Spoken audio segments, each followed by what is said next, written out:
In August 2008, after a 7-year delay, NIST, the government agency charged with investigating the World Trade Center collapses, released the draft of their final report on the collapse of World Trade Center Building 7 for public comment. In that report, they claimed that the time for the building to fall the first 18 stories, that's the part of the collapse visible on many videos, was 40% longer than it would have taken had it been in freefall. I responded with a video posted on YouTube called WTC7 in Freefall, in which I showed that for approximately 2.5 seconds, Building 7 fell at a rate indistinguishable from freefall. Furthermore, in that video I showed that NIST's methodology was not a valid way to analyze the true motion of the building. NIST's measurement was not just wrong, it was fraudulent. Then on August 26th, NIST staged a technical briefing in which engineers and others with technical credentials could pose questions. I'm a high school physics teacher, so I figured I would be excluded. However, I went ahead and registered, citing my membership in the American Association of Physics Teachers as my professional affiliation. By the way, I am not speaking for AAPT. That was just my passport into the briefing. To my surprise, my credentials were accepted and I was able to pose a question. Here's a little of how it went. Our next question comes from David Chandler of the American Association of Physics Teachers. Any number of competent measurements using a variety of methods indicate the northwest corner of WTC7 fell with an acceleration within a few percent of the acceleration of gravity.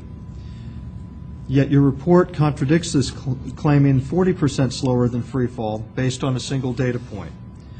How can such a publicly visible, easily measurable quantity be set aside? Can you repeat the question, please? Sure.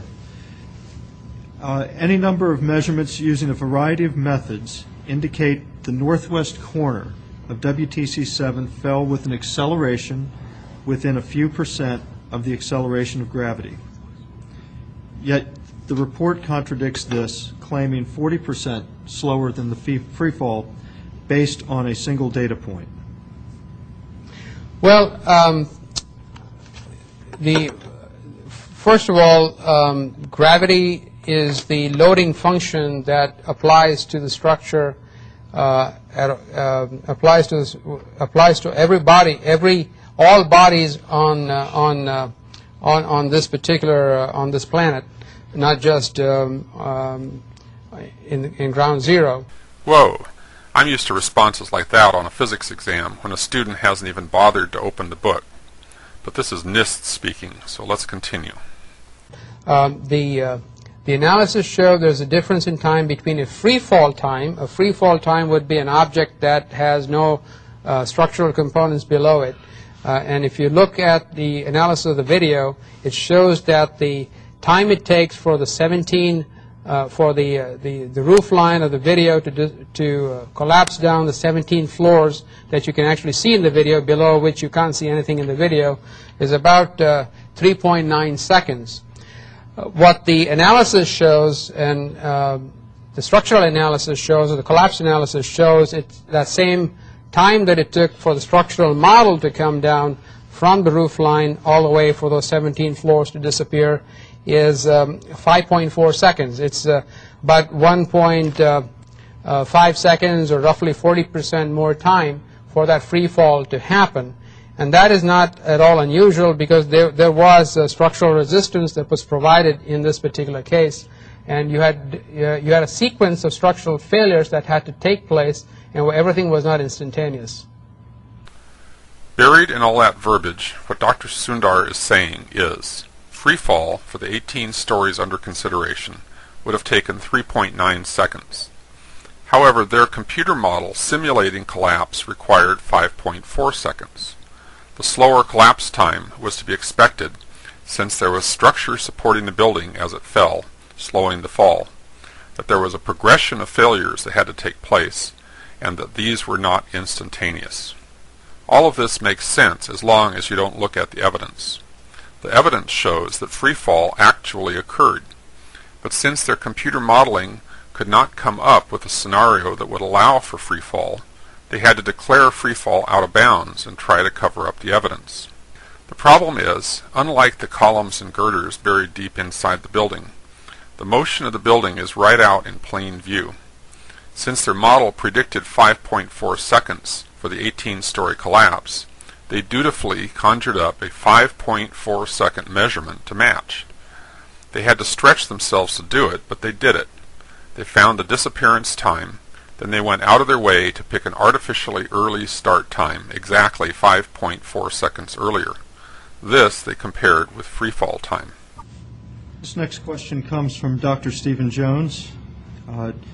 NIST discusses the fall time for WTC7 on page 40 of the summary report, where it's stated, assuming that the descent speed was approximately constant.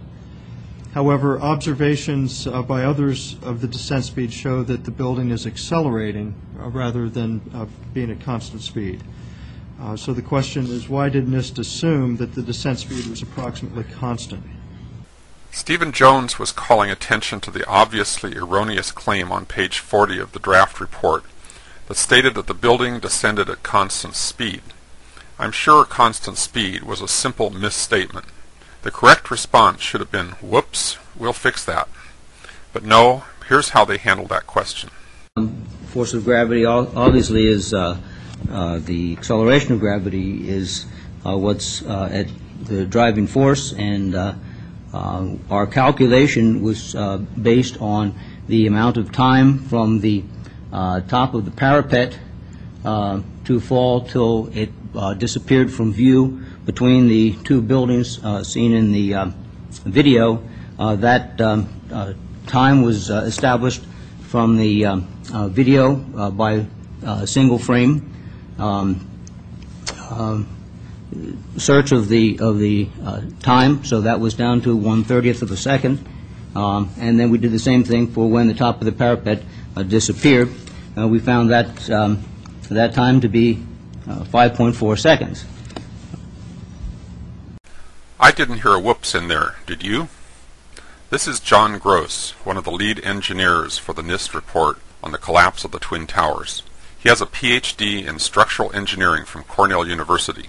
He taught engineering at the University of Colorado in Boulder. He has a long resume on top of that. Don't you think he probably knows the difference between speed and acceleration? Don't you think he could explain it with perfect clarity if he wasn't so preoccupied trying to cover his tracks? Don't you find it interesting that the 5.4 seconds he measured for the collapse time just happens to exactly match the theoretical prediction of their model? That kind of precision is incredibly rare when modeling real-world events. Incredible is the right word. It's not credible.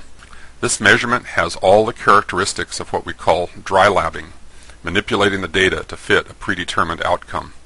It's an ethics violation in science on a par with plagiarism. Any engineers engaging in this kind of sleight of hand should lose their licenses. The larger implication, of course, is dry labbing in this kind of investigation would constitute a criminal cover-up. After another round of quibbling, someone had to step in and bail out poor John. Can you clarify that? I think it's something that we need to clarify and correct in the final version of the report. Okay. That was August. This is November. The final version of the NIST WTC7 report just came out, and guess what? We have a revised analysis of the building collapse rate. Constant speed is out. Constant acceleration is out. Instead, we have 3 phases of collapse, with a whopping 2.25 seconds of absolute freefall. The irrelevant 5.4 seconds is still defended in the wording, but it plays no apparent role other than CYA for John Gross and Associates. So freefall is hereby official dogma. How are they going to handle all the ramifications of that inconvenient fact? Read on. It says, the 3 stages of collapse progression described above are consistent with the results of the global collapse analysis discussed in Chapter 12 of NIST's NC Star 1-9. That's it. Freefall went from an impossibility that required backflips in logic to obfuscate to a simple fact to be measured, then declared consistent with their fire-induced collapse hypothesis. Apparently they have now decided that freefall is okay as long as it is seen as a part of a longer stretch of time that covers the required 5.4 seconds. In other words, they dropped the bullying tactic of blowing smoke to obscure the facts, and adopted an alternate bullying tactic: cover it with a lie and walk away. However, NIST cannot walk away from Freefall. Now that NIST has certified Freefall as fact, take a look at the implications.